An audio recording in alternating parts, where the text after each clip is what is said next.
the Accord's got some wheel bearing issues. So quick little background, just before the car hit 950,000 miles, I redid all the suspension up front, and I ended up having to get some used knuckles from a salvage Accord that still had the wheel bearings in there. And the car's currently got 973 on it. And it started making a really bad noise a couple thousand miles ago. I've got OEM wheel bearings on the way, but I ended up having to suck it up and just get an aftermarket bearing so I can get the car back on the road. The Haynes manual I have doesn't have much of anything for information for this. It basically just says take it to mechanics. That doesn't help me a whole lot. But going down the road, car with wheel bearings, you end up with like a growling noise. Real big whine is almost deafening at highway speeds in this thing, the condition it's in right now. I don't know if you'll be able to... Yeah, you can hear that noise in there as I spin it. Okay, so there's a lot of specialty tools you can get from the auto parts stores. I ended up having to get snap ring pliers from Harbor Freight. It was snap ring on the inside of the hub, the inside of the knuckle I'll need to remove to get the bearing out of there. But this is the new bearing. So after seeing this, I now realize that looks like the part of the race got pulled out when the junkyard drove the hub out of the knuckle. So it's amazing that things been driving this way so far. Okay, so parts I'm going to use for this, to remove the hub, I've got this slide hammer, and then this axle puller adapter here. So threaded in there on the slide hammer is going to thread into that. I'm going to stick the wheel stud, or stick this on the wheel studs, put the lug nuts on there, and then I'll use a slide hammer to pull the hub off. I don't think I'm going to end up using this hub puller set, because I think I'm going to use a slide hammer instead. And then this kit I ended up getting from O'Reilly's. It's their master hub wheel bearing puller. There's the part number for it. You can get all these kits from the parts stores. You basically go in and pay full price for the kit, and then take it, use it, and then when you turn it back in, you get a full refund. So the two parts there from AutoZone were about $75. That, as you can see, is $100. Got that from Advance. Like I said, I don't think we use that. I'll probably use those instead. Wheel bearing was $85 through O'Reilly's National Bearing. And then this kit through O'Reilly's, this was actually really expensive. This is like $400. And it's also very heavy. So, okay, so I'm going to get into it, and I'll show you some steps along the way, because like I said, the book doesn't really have anything about this. All right, let's get caught up here. So I took the wheel off. The axle nut is 36 millimeter. You have to unstake it.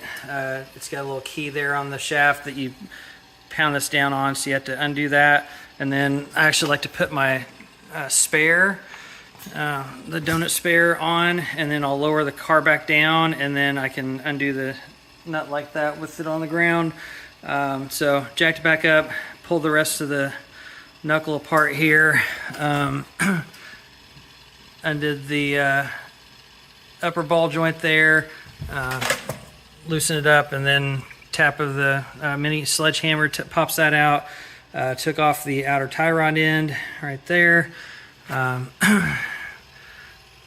course, brake and rotor, the caliper and rotor's all removed. Got the caliper up there. And then on the back side of the knuckle here, that little 10 millimeter, that is the ABS sensor, so I have to remove that. So I've got that hanging off to the side right now. All right, and so now I am ready to pull the hub out. I went ahead and reattached up here. I'm going to put that hub puller on there with the slide hammer and try to pull the hub out like this. My objective is to try to do this without popping off the lower ball joint. If I don't have to do that, I don't want to. So I'm going to try to pop it off with it. It's still installed on the car. So I'm going to go ahead and attach that and see what happens. All right, so the slide hammer wasn't working, so I ended up pulling the whole thing out. Ended up putting the jack underneath the hub and jacking it up, and then took the mini sledge. And there was enough room exposed right here on the lower control arm that I tapped that like twice with the mini sledge, and the ball joint popped right out. So got it over here, gonna put it on the wood blocks. This is the way I did it the last time anyway. So I'm gonna put it on the wood blocks. I'm gonna put a socket over right here, and then use the mini sledge to drive the hub out. And then once I have the hub out, then I can get the bearing swapped out, and then I'll put the hub back in and be ready to reassemble everything. All right, and while I've got this out, I was going to show you how jacked this bearing is. No free movement at all. It's just clunky as it goes around there, so the bearing's completely shot. So we'll see what it looks like when we get opened up here in a minute. All right, so I realized I misspoke on something earlier. I said something about the other inner race to the bearing was missing, but here's my hub.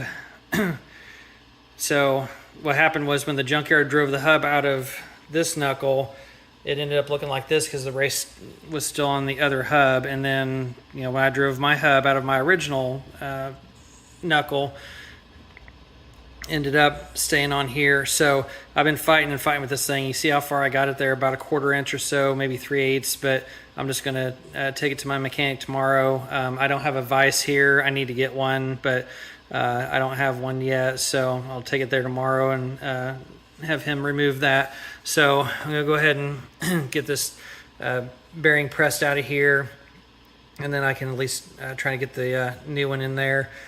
Something else, those snap ring pliers, they're right here.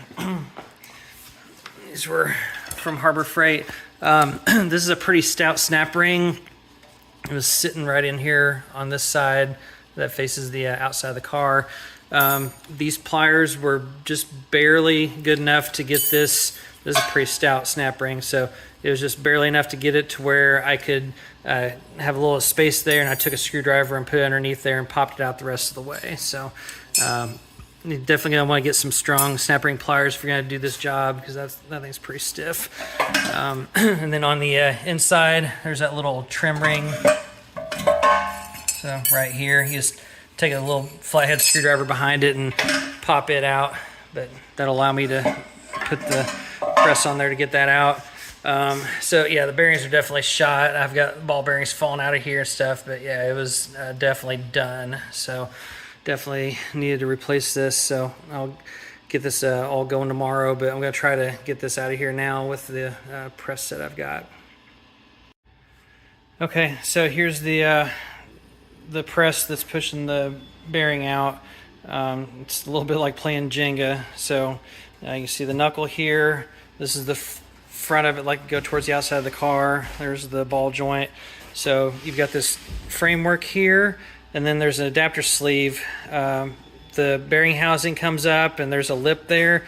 So this adapter sleeve fit snugly over the top of that, and then there was enough space in there where the bearing's going to be able to be pressed out this way through it. So there's that. There's a spacer here, and then a couple other adapters to get it all tight here. There's a threaded rod that comes through here, and then there's a nut here, and then you have these little spacers, and it says you're supposed to pick the smallest one that won't go through the bearing, and you can kind of see there that it's already starting to get pushed out. So that's the way to get the thing out. Not going too bad so far, but it is a bit like playing Jenga to get it all together there. So I was put up here on the workbench and braced it up a little bit. So okay, so that's going okay for now. All right, so I got the hub back from my mechanic Jamie. Got the race off there. He's amazing. The guy only charged me $10 for it, so that's all cleaned up. And then here's the setup to press the bearing back in. I put the bearing in the freezer overnight to contract the metal just a little bit to help it go in there. You might see a little bit of condensation on there. So here's the setup. Basically the reverse of what I did to pull it out, just pushing it in the other way now. So got the frame where it's got room to move to press this in the rest of the way. Have a plate there with the nut, and then just an adapter to fit like on the outer ring of the bearing there, and then another adapter spacer there, and then tighten it down here. We'll press it in, put the snap ring back in, and then from there it's just reinstalling the knuckle and connecting all the suspension back in and tightening everything down. So should be pretty straightforward from here. Okay, and here's the setup to press the hub back in there. So I have a step washer and a nut on this end, and then enough room for the frame to move to push that back in. Got a step washer on the center of the hub there, an adapter sleeve, spacer, and then a plate on top here, and then I'm tightening it down to press it back in. Since completing the repair, I've put over 5,000 miles on the car. After I put the new wheel bearing in, the noise went away, and I'm really happy with the outcome of everything. Really glad I did it at home by myself. So although the manual didn't provide any instructions as far as bearing removal and replacement, I've shown how easy it is to get the rental tool yourself and do it at home. Worst case, as long as you're comfortable with pulling the knuckle in and out of the car, you could always take the parts to the mechanic, get them to press the bearing in there. But I'd say if you're comfortable removing the knuckle by yourself, that you should be just fine on this job. It shouldn't be a big deal. So the car has just a tad under 979,000 miles on it now. The only bearing left to be replaced is the right front. So I've got the OEM bearings. I'm going to put one of those in the right front, and then I'll just have an extra on standby. Some lessons learned. It was much easier to pull the knuckle out and actually do the hub removal and bearing removal like that than to try to actually do it on the car. And then the other thing is the snap rings. Didn't end up needing those. I'm going to end up sending those back. I just didn't want to get stuck mid-job and have messed one up. But those things are so thick, I don't really see how you could bend those out of shape. So anyhow, really happy with the repairs and everything. Just over 20,000 miles to go till we hit the 1,000,000 mile mark. So thanks a lot for watching. Stay tuned for the 1,000,000 mile update.